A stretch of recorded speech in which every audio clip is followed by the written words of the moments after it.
Welcome to the Penny Stamps Distinguished Speaker Series. My name's Christina Hamilton, the series director. Today, we finally present, as many of you will recall, we tried to do this back in April, but good old COVID got us then. We're beating it now. So today, we finally present artist, photographer, author, copyright crusader, and yes, University of Michigan alumna. Yeah. Welcoming home a Wolverine. It's good work. Lynn Goldsmith, yes. Thank you to our partners for their support, the Institute for Humanities, the Arts and Resistance LS&A Theme Semester, the U of M Arts Initiative, and series partners Detroit Public Television and Michigan Radio. Due to time constraints today, we have another Live Nation show that's following us in the house today, right on our heels. So we are not going to do our regular Q&A. However, our good friend Jack Giard from Schuler's Books is out in the lobby, and he has Lynn's newest book for sale out there, and Lynn will be happy to join folks out there for a little meet and greet and sign some books. So no Q&A, but you can join Lynn in the lobby directly following the stage program. Please do remember to put silence on your cell phones. And a few words of introduction on our guest. Over the past 50 years, Lynn Goldsmith has been an inventor, a filmmaker, a director for network television, a co-manager of a rock band, a songwriter, a recording artist, a business owner, the copyright crusader, and consistently through all of it, a photographer. Her photographic images have won a plethora of prestigious awards and are in numerous museum collections, from the Smithsonian National Portrait Gallery and MoMA to the Rock and Roll Hall of Fame. Her editorial work has appeared in publications including Life, Newsweek, Time, Vanity Fair, Rolling Stone, Sports Illustrated, Interview, The New Yorker, too many to name. The subjects have varied from entertainment personalities, sports stars, film directors, authors, from the extraordinary to the ordinary man on the street. She also founded the first photo agency focusing on celebrity portraiture, representing over 200 worldwide photographers, and part of this founding for her was to make more photographers aware of the importance of copyright. For the past 4 years, she's been fighting a legal battle with the Andy Warhol Foundation, which went all the way to the Supreme Court. Many of you will have heard about it. This past May, she won. Yeah. So, before Lynn joins us here on stage, we're going to hear from the people who really know her best, her friends and her subjects, these folks in their own words. Lynn is known primarily for the musicians she's taken pictures of, and her body of work is just extraordinary. But really, she's an artist equal in stature to anyone she's ever photographed. And she's a genius at it.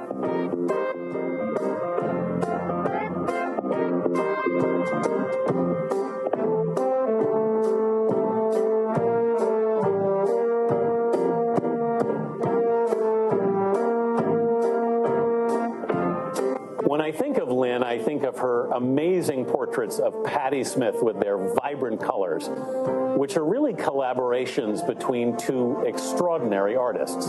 Whenever I hear Roger Daltrey's name in my mind, I immediately see Lynn's portrait of him, those playful blue eyes popping up from a blue sea.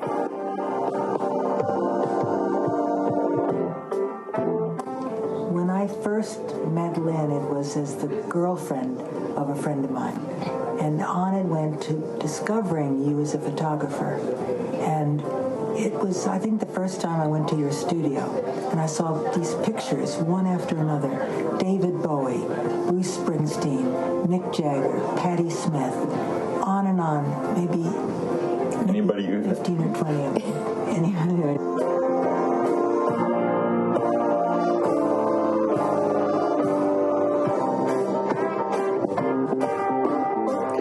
One of the most extraordinary works of the last couple decades is the collaborative, monumental work that Lynn Goldsmith has made with Patti Smith, one of her dearest friends.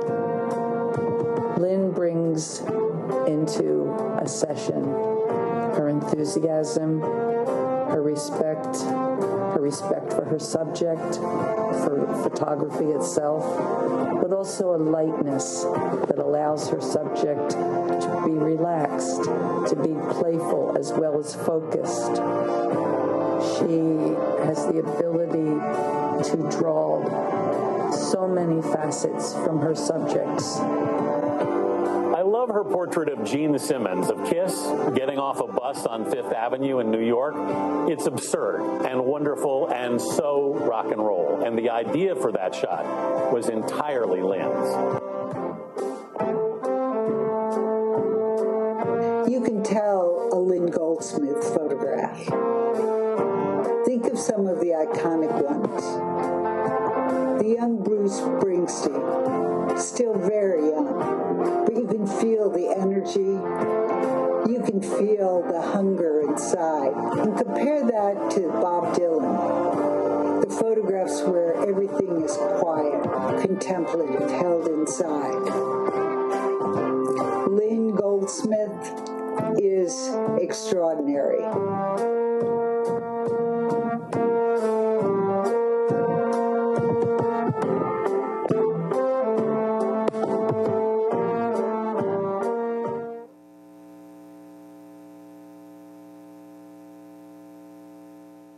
Except, why isn't this working? I'm coming, there we go. Hi, everybody.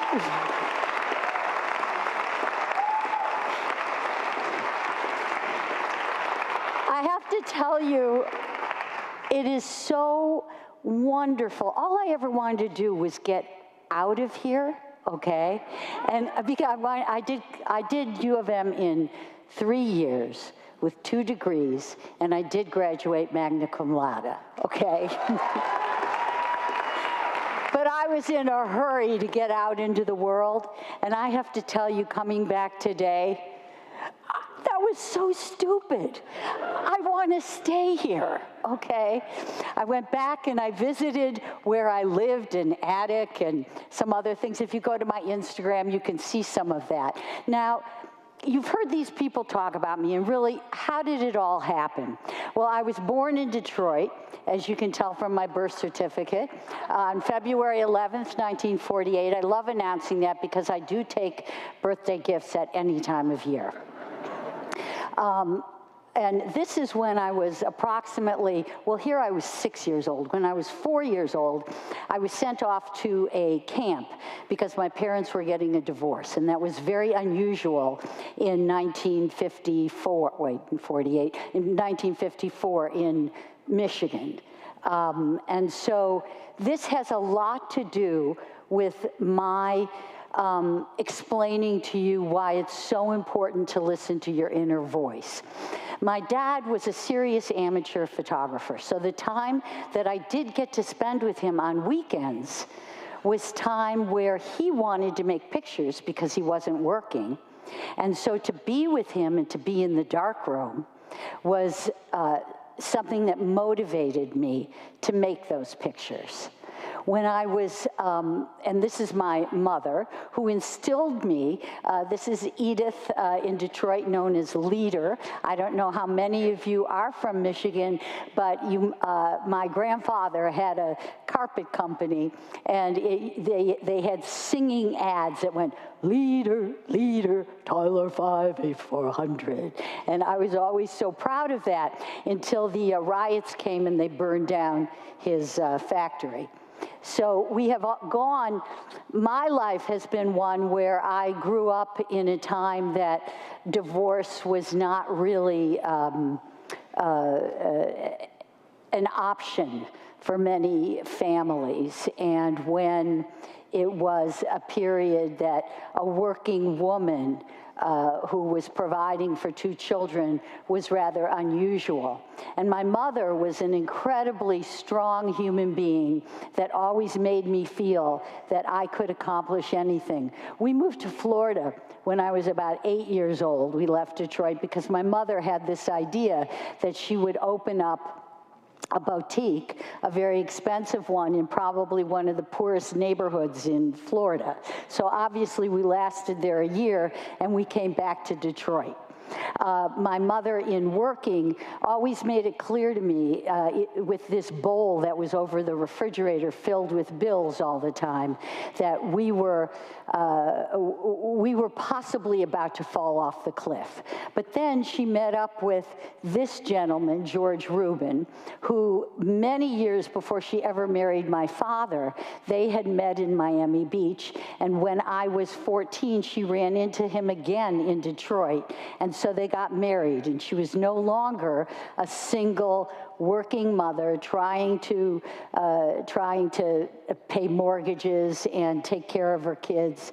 And so we moved to Miami Beach, and my stepfather he came from a family that had owned basically the ocean front from 1st Street to about 40th Street. So it was like being lifted into another world. And when that happened, not only did I hate him for taking me out of Detroit and my friends and my relationships with my family, but I didn't like him telling me to eat vegetables 3 times a week, or even that I should eat with silverware instead of my hands. And so when that usually gets a laugh when I tell my friends that. Thanks, you can loosen up a little bit. I am going to get to the pictures, but it's really important that you understand the history of the person, because I'm sure there's things in your own life that will, if you look back, be the guides for everything that's going to happen to you in the future. So George, my stepfather, wanted me to like him, and because of his relationship with all the hotel owners in Miami Beach, he got me tickets to see the Beatles. And I could even be in the lobby when they first arrived. The Beatles arrived on February 13th, 1964. This was my 16th year of being on Earth. I was born February 11th, and he thought that was a great gift for me. What he didn't know, me being a Detroit and rhythm and blues girl, I'm a Motor City girl, okay, was that I thought the Beatles were total geeks. And that they just were not my cup of tea, okay? It was like you chose the Beatles or the Stones, and I was the Stones. So my mother told me that if I didn't go, that if she had to choose between George and me, she would take George, so I decided to go. And when I went, I saw the lobby carpets, and I had a little camera with me. The camera was always something that allowed me to be in a space that made me feel like I was connected to it. In the same way that music, because when I was 4 years old and sent off to overnight camp while they got a divorce and he moved out of the house, my counselor would take me out to a swing at night. And she would sing to me. And that was how I connected to love. So here I had these 2 forces, a visual one and a musical one, an auditory one, which really was my pathway to feeling part of things, to feeling like I belonged. So anyway, that picture, when I saw their feet, I realized that those were James Brown's boots, because I love James Brown. And so I took a picture of their feet, and John Lennon grabbed my arm and he said, "Don't you want faces?" And I looked at him. It was like I got the cooties, okay? I threw his hand off of mine, and I looked at him with a look of disgust and turned around and walked away. And someone from the Miami Herald asked my stepfather if they could process my film. And so this was my first published photograph. Not this one, this is Iggy. And this is a very important picture because after I graduated from Beach High, remember, I was really a Michigan girl until 10th and 11th and 12th grade. And all I wanted to do was get back here, but now I was an out-of-state student, which made me happy because it got me further away from home. When I was in line to register for classes, there was someone standing in front of me who had what we call a Jufro. And there was myself, who my sister was a painter and an artist who lived in New York City. And here, no one had bell-bottom jeans, and I had striped bell-bottom jeans, and I had this long hair, which everyone else was wearing, like, I don't know, Weejuns and little cummerbunds. And so next to me was a guy that looked like me. And so the one with the Jufro said, "I'm Panther White. You," looking at me, "your name is famous. Your name is Iggy. Me, I'm Panther White, and we're the White Panther Party." So that was how that started at the University of Michigan. And it was really an important moment in my life because I found people who I felt understood me in a particular way. At that time, you weren't allowed, as a female at the University of Michigan, my first year here, you weren't allowed into, I forgot the name of the building because they kept me out of it. Yes, you weren't allowed in there, okay? And we had boy cheerleaders, and we were going to, for the first time, have a homecoming queen. Now, I never wanted to be a homecoming queen. That was like far from my head. However, I had been singing and performing in coffee houses in Florida, and I did want to sing here. So they entered me into this contest, some friends of mine, and I was one of the finalists for your first queen of University of Michigan, whatever you call it. But I sang a protest song that I had written called Samuel Mabry, and they X'd me immediately. And so I was in a band here called The Walking Wounded. And that was one of the ads. This was our phone number in case you wanted to call us up and hire us. And we also played places like the Grandee Ballroom. Now, I had a belt on my bell-bottom jeans, which I cut into and put on my hat. And then one day when we were opening at the Grandee Ballroom in Detroit, we went to a party, and Jimi Hendrix was there, who I idolized and couldn't speak. And he said he liked my belt, and I took it off and gave it to him. And it wasn't until many years later, things happen in life. It's always like 6 degrees of separation. It wasn't until many years later that I saw the cover of Rolling Stone by Baron Wollman, and he too kept my belt, and he wore it on his hat. Thank you. Very proud to have any association with Jimi Hendrix. I do a lot of things in my life, but that gets the claps, okay? Okay, so this is from my band, The Walking Wounded, and my manager had given, I think I'm going backwards my manager had given me this jacket. As I said, throughout my life, I have always made pictures. I've done a lot of different things, but that is the one form of artistic expression that has been, that has been my vehicle for just existing. And so this jacket, when I did start shooting people, I would put it on them. And I'm just going to cut to a side story here, because you can see it on Bruce, and you see this. This is actually, what happened was I did a book called Rock and Roll Stories, and this story is in there. Bruce is on the cover. He's going like this, shush, don't tell the story.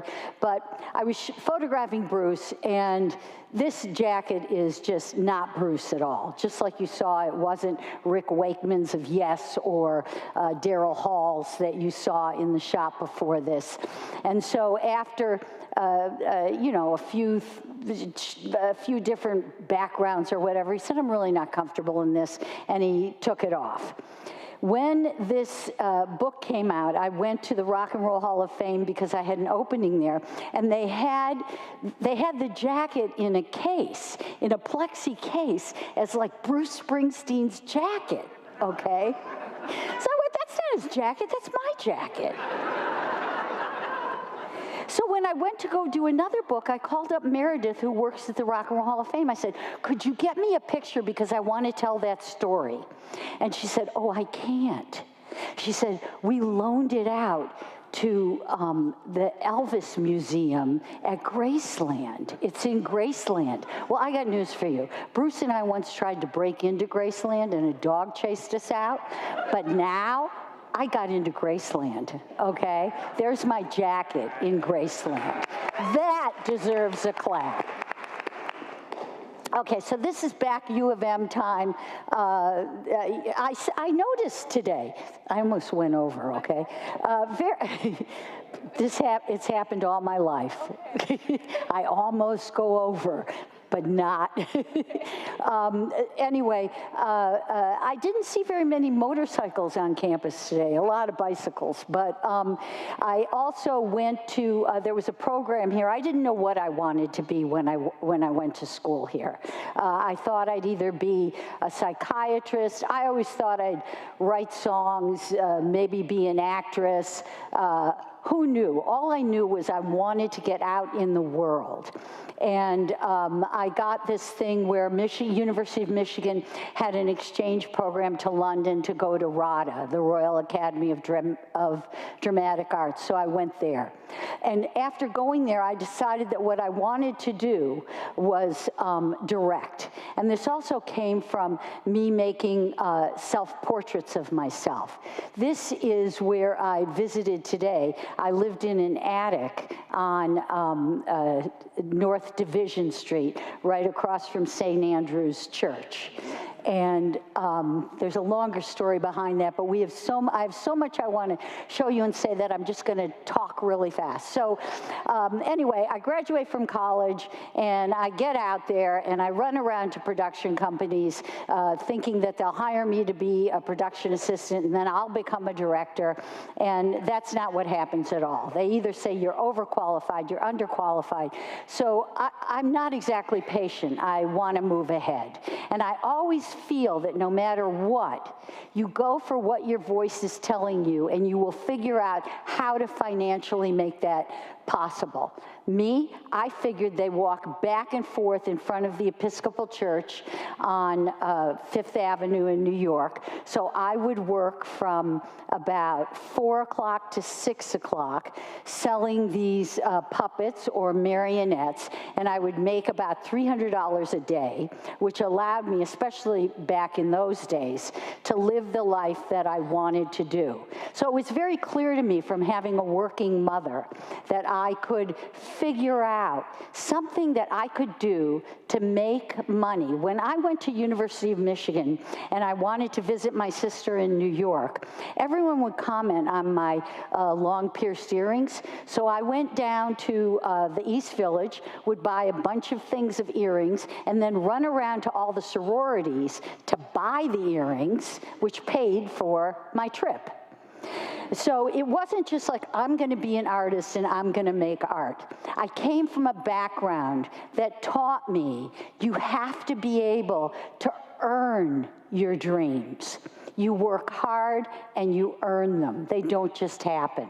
So in this process of going from one job to another, I had worked at Elektra Records, and then I got tired of that because they wanted me to do things that to promote artists that I wasn't interested in. I had made videos, well, they weren't videos. I made 16mm films on The Doors, Judy Collins, a bunch of artists. And that led me to Joshua White, who created the Joshua Light Show at the Fillmore East. And we started a company called Joshua Television, which then ABC hired us to create the first rock and roll show on network television, ABC in Concert. And while I was doing that show and directing, there were opportunities that happened. This is at a thing called California Jam. And at California Jam, Don Imus, who's a very famous radio DJ, got drunk and couldn't perform the interviews that were necessary. So I said, hook me up, I'll figure out how to direct, have a 1-inch camera on me, and I'll talk and do that at the same time. Because I always felt, my voice told me, Lynn, you can do this. Maybe it was my mother's voice who always said that to me, but I realized from listening to her and having it been successful that if I put myself out there, what's the worst thing that could happen? Interviewing Jackson Browne, as you can see, there were this was my lighting team, and that's Joshua above me. There were very few women out there, especially directing network TV at like 22, 23 years of age, and it was very difficult for me. Then I got tired of the network wanting me to do the same thing all the time, and so I asked if we could do a special on Grand Funk Railroad. Grand Funk Railroad had just put out an album called Phoenix, and there was in New York something called Phoenix House, which was a halfway house for drug kids. And so they had a manager who I met during this special, and I thought he was so cute. It was like, I don't need to be at ABC TV. He needs me for Grand Funk. So I had saved up enough money that I came up with an idea of We're an American Band and what would needed to happen for them to not only have a #1 single, but to become the #1 band in the world. And I had enough chutzpah, or balls, however you want to put it, to feel so that I had a vision that no one could stop me. And I said to Andy and to the band, I would work for nothing. But when they had a #1 single in all 3 of the record business trades, that I would be co-manager. And so that's what happened. And I did all the design for everything. I was very happy for a while because they listened to me. I got Todd Rundgren, who was my friend and who the press respected. They hated Grand Funk. They were tired of them from Terry Knight. They didn't think much of them. Grand Funk had never had a hit single, but they loved Todd. And that was one of the reasons I put them together. At the same time, always making pictures and putting them out there to publications. And I understood clearly that if you could create something of value for other people, you don't think first like what's of value for you. You think what's of value for them, and do you want to make that happen? So I also did the design for their concerts and was the first kind of show where we had, there were no rock and roll shows that had big screens where a train came at you and, lights went on. Now you're used to a more Broadway kind of presentation. And then when the next album, so that was their hit, I'm co-manager now, and I decided it would be good to do a 3D album cover. And during the time of doing that 3D album cover, Ansel Adams called me up, and he said that he had been working with Polaroid to try to figure out how to do certain things in 3D, and he'd seen this cover, and he wanted to know how I did it. And I said, well, let me come and live with you for 2 weeks, and I'll tell you. You have to know where there is opportunity, and you have to be willing to ask. All someone can do is say no. And I loved photography. I learned a lot from Ansel during that time. And I went back and took those lessons and put them into other art and design projects. Now, when it came time for All the Girls in the World Beware, and remember, this was before Photoshop, that is Arnold Schwarzenegger and Franco Columbo's bodies that I photographed, and then put their heads on them. And I was really starting to be tired of Grand Funk now, because one of the members of the band, Don Brewer, thought he had better ideas than me, and I thought he was an idiot. So I wasn't happy, and it's really not good for anyone to make me unhappy, because when I told them that their next album was going to be Born to Die, and I was going to put them in coffins, that's exactly what I did. And that was my end of Grand Funk. But it got me to say to myself, what is it you really want to do, Lynn, okay? And pictures, the camera is a tool for a passport, for meeting people, for making new friends, for learning about the world and more about yourself. And one of the big lessons for me was when I went to photograph Bob Dylan. I got a call. Todd Rundgren had a studio called Secret Sound, and that was actually how I met him when I was writing songs early on in New York. And Moogie called me up, and he said, Bob Dylan's here, and you got to come down and make some pictures.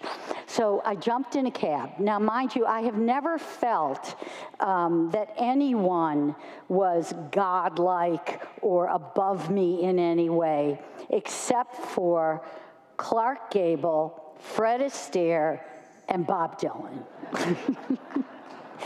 So when I got in the cab, I said, I'm going to shoot Bob Dylan. I'm going to shoot Bob Dylan. And I was just sitting in the back of the cab like a crazy lady. I'm going to shoot Bob Dylan. And the cab driver pulls over and he says, get out of my cab. I don't want no assassins. So I said, no, I'm a photographer. So I knew the studio, and it opens up right into the control room. And I know Moogie, and I knew he probably didn't ask Bob or even tell him I was coming. So I better introduce myself and ask for the picture immediately, which is what happened. As I was going up in the elevator, I said, Lynn, are you a fan or are you a professional photographer? Is that who you are? And obviously, I chose professional photographer.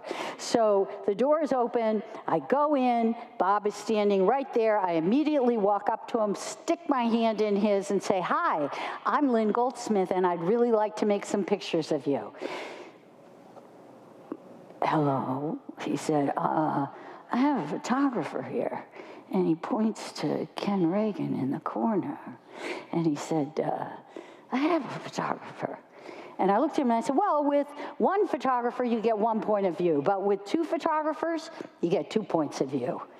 And he said, oh. And I said, I can shoot, right? Always go for the positive. Always go for the positive. I didn't say, can I shoot? I didn't say, will you let me shoot? I said, so I can shoot, right? Right. And that sort of set me off on a path of feeling I could ask anything, do anything. If you don't know these people, that's Keith Richards, Linda Ronstadt, Michael Jackson. I'll tell you the Michael Jackson story on the roof, but there's so much to tell you. Sometimes I was making films while I was shooting, you know, and it provided me the opportunity to just do what I wanted without crews of people. But I got into a place where I also liked helping people to change. And my cousin Donna, who had studied hairdressing, was also good at hair and makeup. And so when I saw Pat Benatar like this, I went, no. So Donna cut off her hair, and Donna did makeup on her. And no one was really doing hair and makeup in those days. So that also gave a certain look to the pictures. It wasn't always easy, even if you did make them look good. I actually don't like her. Anyway, let's move on to LL Cool J. LL had never been photographed before me without his hat on, okay? So I wanted to get that hat off because I think bald heads are great. I do not think anyone should be ashamed of being bald. Yes, and that's who you are. What, are you going to wear a hat for the rest of your life? So anyway, I decided the way that I would do that would be to get a big throne and a crown and get him in the crown first, right? And he'd love that, king of the rappers. That's what I told him. And then I got the first shot of him. He let me shoot him without his hat on. And from that, he got an acting career, okay? Did I get a piece? No. But, you know, there were always all kinds of people, from Run DMC to James Taylor to, you know, Mark Wahlberg. But there were also, you know, at the same time, I photographed movie stars. I photographed, this is Dr. Timothy Leary right before he died, Eddie Murphy, Berezhnikov. It's an amazing Marty Scorsese. And even opportunities to learn how to jump out of airplanes at 20,000 feet so that I could photograph the fearless Tony Robbins. You know, the experiences that one can allow themselves if they are willing to risk is, I think, what makes life meaningful. So I've traveled the world having nothing to do with celebrities at all, whether it's Russia. This photograph, normally my pictures of me are a self-portrait, but this is not. This is made by Betty Ford. I just want it up here because I love saying, you know how Clinton got all this, he got a lot of throwback because of all the celebrities who slept in Lincoln's bed. I slept in Lincoln's bed when Gerald Ford was president, okay? My U of M, he is also an alma mater, okay? And I told Betty Ford how in love I was with Abe Lincoln, which call me sick, but I was. And so she invited me to stay, and she took my picture. Just had to share that story. But, you know, I've worked on Empire Strikes Back, and sometimes when you're doing all of this, as you can see in this self-portrait in London, I'm tired, and it's time to change it up.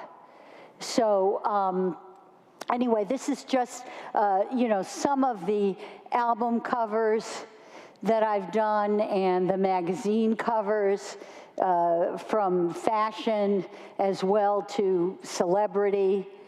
But at a certain point, your voice tells you enough. And you need to realize that all your experiences feed each other. So I went back to writing music, performing as a performance artist in the park, and then I recorded a record in 1982, 1983 under the name of Will Powers, which I considered to be the first self-help comedy record. And part of that came from being influenced from another schoolmate of mine here, Pat Olesko. I don't know if you know her, but she was is a great performance artist. And this is one of my concerts as Will in 1984, which brings me to music in the 80s. So you can see while I was doing that, this is the book that's out there. And this book, as I flip through these, I'm hoping you know who these people are because I want to tell you how this book came to be. I am very much against limited thinking. I'm all about breaking limiting thought patterns. To me, that's the key to really finding your potential. And Taschen, I had done a Patti Smith book, and they told me the next book they wanted would be a book on the 80s. And I went, the 80s? I hate the 80s. The 80s were awful. And they were like, Lynn, please, just put together some pictures. So I put together these pictures, and as I did so, as I went through my files, I thought, what an amazing decade. I had totally closed my mind off to the fact that look at what you have here. You have all these new forms of music, the Eurythmics, the Clash. You still have the tried and true, Chuck Berry, Aretha Franklin. You've got like new music of the Cars and, Ted Nugent. I just have to tell you something about Ted Nugent. I was going to take this picture out of here, but I wanted to tell you this story, okay? All right. It's 1970, maybe 6, and this guy comes in my studio. I'm thinking, he's familiar. And not because he's Ted Nugent. He's just familiar, you know? And he said, yeah, you look familiar too. And we both, like, our mouths dropped open at the same time, okay? I lived between 7 Mile and Livernois, and there was a Dairy Queen. And at, like, 10, 11 years old, my girlfriend and I would take our mother's bras, stuff them with socks, go to the Dairy Queen, okay, and go up to guys and go, want to go to Boblo? Boblo was where the bad girls went, okay? And they would go, yeah, and we'd go, hey, and we'd run, okay? Well, I tried running one time, and the guy caught me and squished the Dairy Queen in my face. It was Ted Nugent. Okay, so the 80s. Bob Dylan was still there as much as you got Gladys Knight and the Pips, the Commodores, Blondie was happening. It was just from Beastie Boys to Duran Duran, completely different sounds. Madonna, it was the era of girls really coming into women coming into their own. The Go-Go's, Carly coming up from the 70s was doing new work in the 80s. Joan Jett. It just was an amazing decade. And then you also had really the rise of a kind of theatrical sound with Meatloaf and Bat Outta Hell. David Bowie. So I started thinking as I looked at all these artists, all of whom were successful, okay, why my thinking was so limited to going, to the 80s, when I hadn't really investigated it. So I started calling up people of my generation. And the book opens with quotes, some from those people, like Debbie and Chris, Blondie, who are my age, or Iggy, who's my age. There's a range of them. And they all had the same attitude that I did. But then when you go to other artists, U2, Bono, like a next generation, their experience of the 80s was, that's their generation when they were 14. There's a quote in there from Ben Stiller. It's why he uses that music in his movies. And I just realized we cheat ourselves so much by not really looking at what we dislike. Heavy metal with Loverboy. Hall & Oates wasn't my favorite, but even country was big then. And the Grateful Dead, I mean, they were still there. Starship, Lou Reed. At this time, the last shot, he was John Cougar, not John Mellencamp. And pop music. So this is just, jazz was really also at the top of the charts. I'm not just talking about there, I'm talking about success in the music industry. The Stones are every decade, which, by the way, out of all these quotes that I got from musicians and from other people in the arts about what the 80s meant to them, I did ask Keith Richards about the 80s, and his quote in the book is my favorite quote, because it's so Keith Richards. He said, Lynn, all decades are the same to me. So, yeah, he's my favorite. So talking heads at that time, you had Thomas Dolby as much as you had Tina Turner, Laurie Anderson, and, you know, The Who, U2 were coming up, Tom Petty. I mean, you had Van Halen, Warren Zevon. Oh, wait, we don't want to skip that for a second. I want to go back. And of course, you had Prince. This is 1981. Rauschenberg started this whole thing. And if you read this here, Rauschenberg, young Rauschenberg, asked de Kooning if he could take one of his drawings and erase it. And that was the beginning of appropriation. He got William de Kooning's permission. If you want to use something without a copyright holder's permission, go to the public domain. There's millions of images in there. But if it's copywritten, respect it. This is an artist whose show recently closed at the Whitney, who is a Native American artist. The way that she uses the work, I do feel that transformation has happened. And it is, I'm not against appropriation. I don't see it as, you know, an art form that's unique to itself. It's how it is being used. So I just want to say that from my 1980s book, remember, no matter what, and I'm an angry person, remember love, because that's what it's all about.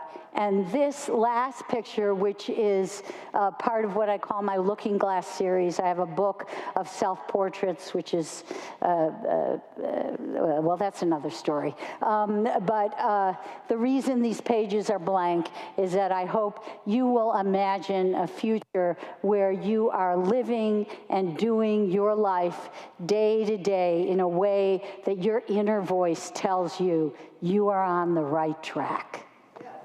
That's...